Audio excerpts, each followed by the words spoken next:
The US swung the wrecking ball through decades of goodwill and cooperation to decimate European relations.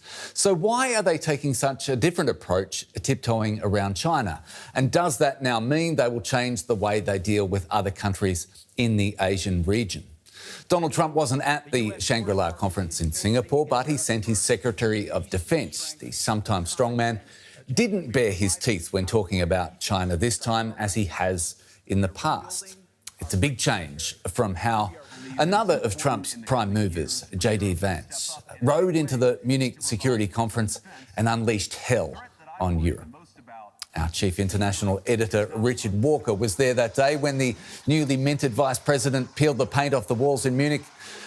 Richard, I want to start by asking, has the administration mellowed, or is China just a different beast to stare down? Yeah, well, I mean, I think what you're seeing here is a clear adjustment in at least tactics by the Trump administration towards China that we saw, the first kind of crystallization of at that summit between Donald Trump and Xi Jinping just a couple of weeks ago, where we saw that Trump was there and it was a distinctly friendly atmosphere. Trump was there hoping for trade deals. He got a certain amount of that. But what came out of that was ultimately really a kind of a reframing of the relationship. In fact, a reframing that was come up with by Xi Jinping himself, using this language that he wanted there to be a constructive relationship of strategic stability between the two countries. And the Americans actually took up this expression by Xi Jinping and ran with it. We heard Pete Hegseth, the Secretary of War, using exactly that phraseology here in his speech this weekend. And I think this is seen in a couple of different ways. I mean, partly this is unusual for the United States to really kind of, they're used to being the superpower. They're the ones who define how they see any given relationship. Here they are now adopting Chinese language about this relationship.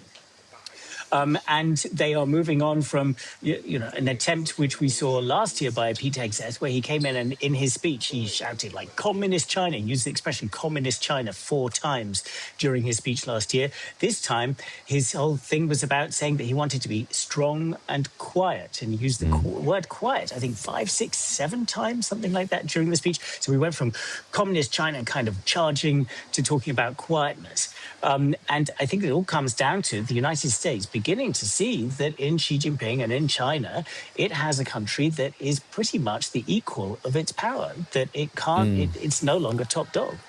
Let's just take a quick sample. You mentioned his language, the sample of the language used by the Secretary of Defence/War, so we can get a taste of his tone in Singapore before we move on. Communist China. Communist China. Communist China. Communist China. Our focus is strong, quiet, and clear. Quiet, quiet, quiet, quiet, quiet. Yeah, so the US is softening, quietening its approach to China, Richard. Is it then also softening the way it deals with the rest of Asia now? Well, I mean, the US-China relationship and the US-China rivalry is pretty much always the lens through which Asia kind of operates, especially at this conference, which has been going back now 23 years, and especially in the last decade or so. This has really kind of set the frame for this conference. And it really sets the frame for the geopolitics of the whole region. You've got the United States as the traditional, supreme power in the world ever since the end of the Cold War. And you've had China steadily rising in power over the last, 20, 30 years and getting closer and closer in the last decade. And there have been different sort of shifts and patterns in the US approach to that as China has got more powerful. So you remember Barack Obama, really sought engagement with China in a big way, but he introduced this idea of a pivot to Asia, so shifting America's geopolitical attention from, a transatlantic kind of perspective to a Pacific and Asia and then ultimately Indo-Pacific frame of reference, thinking that, Asia is where the action is and Asia is where the big rival is in China. Then Donald Trump comes in and really pushes rivalry with China to the forefront, attempting to get trade deals, but especially when COVID then really set off Trump on a very confrontational course with China. And then when Joe Biden came in, he pretty much continued with that. And we started to see these, the Biden administration also bringing in these tight controls on high-tech goods going to China, trying to make sure that China didn't get the best chips that it could use for AI models and things like that. And that was the status quo as Trump came in. And it looked like Trump was going to pursue that further. But what we've seen, and I think maybe one of the key events that happened in the last year, so between Hegseth's speech where he talked about communist China and now Hegseth's speech where he talks about being quiet, was when the trade war escalated last year and the Chinese kind of pulled out their big bit of leverage, their big trump card, if you like, which was restrictions on rare earths exports, these critical minerals that countries all over the world need for high-tech stuff, but also defense manufacturing. And that showed the Americans that the Chinese had serious leverage over them. And that could be, in retrospect, the point at which the Trump administration realized, okay, we need to back off because they can really hurt us. The Trump administration affected huge change in terms of defence in Europe. Are we about to see the same sort of generational change in geopolitics and defence in Asia that the Trump administration engineered in Europe? Are they having that same effect? Are they able to have that same effect? Yeah, so, I mean, what happened in Europe? Obviously, the Trump administration looked at Europe and thought, we are overcommitted to the defense of Europe because the NATO allies underspend on their defense. They face an adversary in the shape of Russia that has a lot of nuclear weapons, but is not economically nearly as powerful as Europe. So the Europeans should be stepping up to take on more of that responsibility because the United States needs to commit more of its defense resources to Asia because China is becoming dramatically more powerful, that it is essentially arriving on the same level of power as the United States. So that is the driver. But it's not quite the same message to Asia because the United States is not saying they need to divert resources away from Asia. They're in fact saying they need to divert more resources to Asia. But they're also saying to their Asian allies that they need to increase resources too, because the scale of the challenge from China is so great that it's not enough even for the United States to face alone, even if it pulls resources out of Europe. Yeah, so we've seen Germany openly shifting from decades of relative military inaction to open ambition to have the biggest force in Europe. That was a milestone, no doubt. I wonder, is Japan about to go through the same moment or a similar moment? Before I get your answer, Richard, here's the Japanese Defence Minister talking about Japan existing in a region dominated by China. Some of you may have heard the term new militarism, but nothing further from the truth. Think about it. There is a country that has a huge arsenal of nuclear weapons and strategic bombers. Japan has neither of such weapons, and yet Japan is labeled new militarism. Isn't it strange? So, Richard, is Japan about to be forced into having its German-style moment where it's going to rearm and get more serious? Yeah, so Japan is already going through that. And what Koizumi is referring to in his speech there is Japan is getting accused by China of embracing the militarism that Japan showed in the Second World War back in the last century. So there's been a fierce reaction by China to some of the steps taken by the new government in Japan.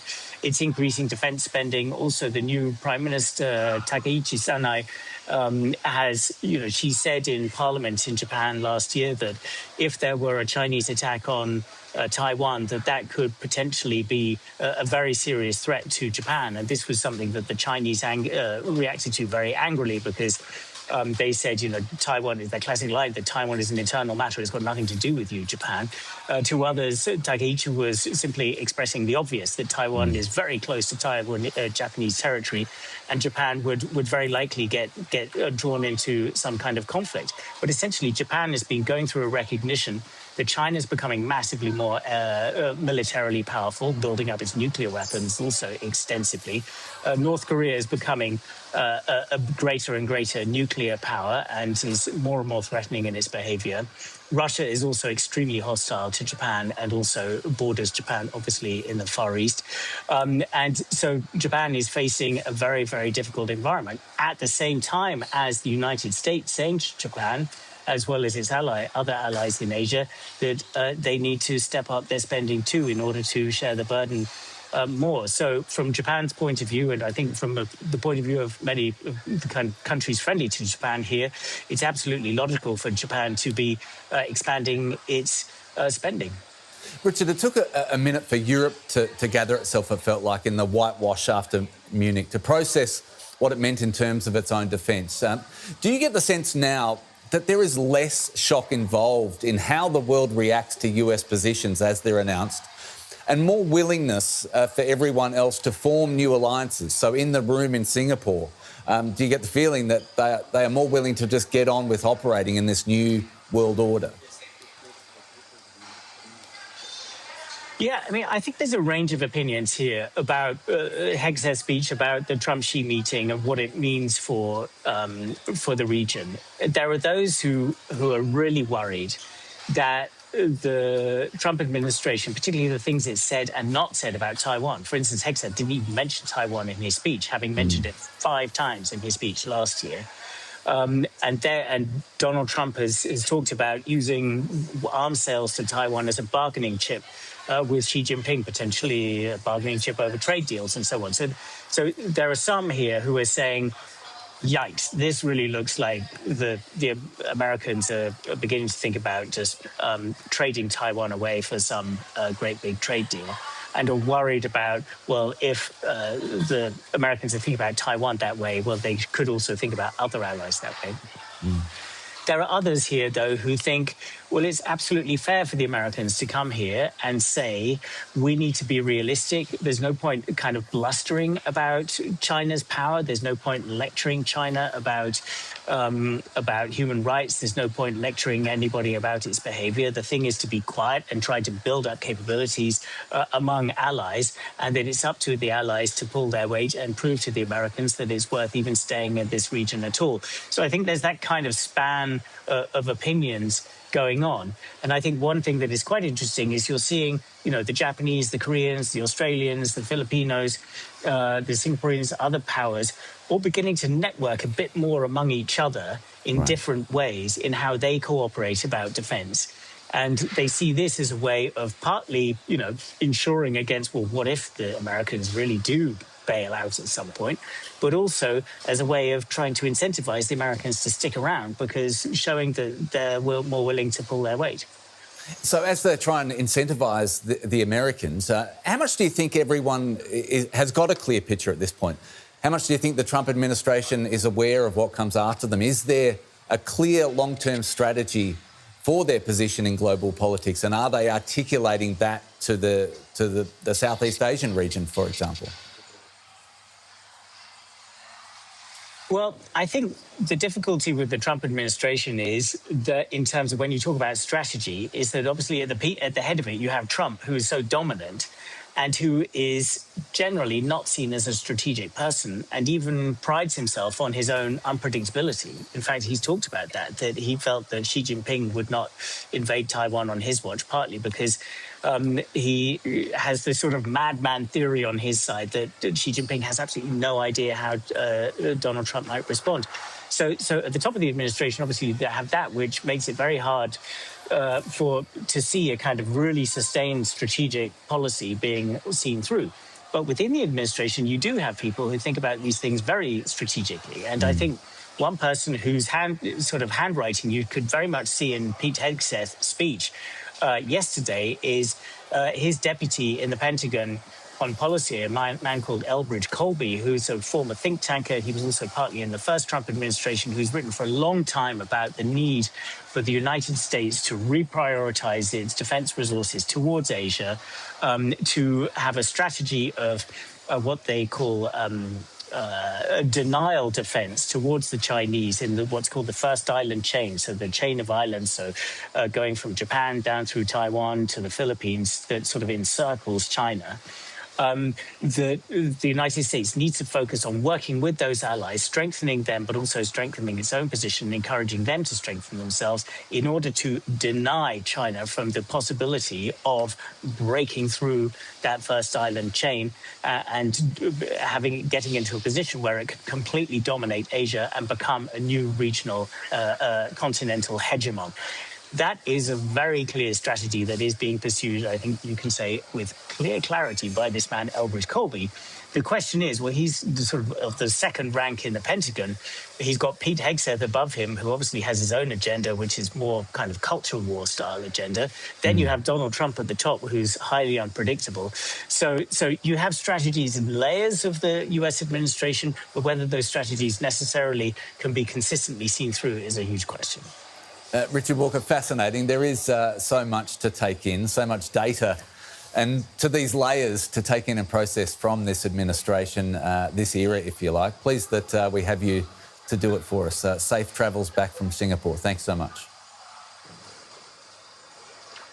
That was our Chief International Editor, Richard Walker, there, sharing his insights with us from Singapore. And now we need your insights and perhaps your questions. Let us know what you think in the comments. We'll see you next time.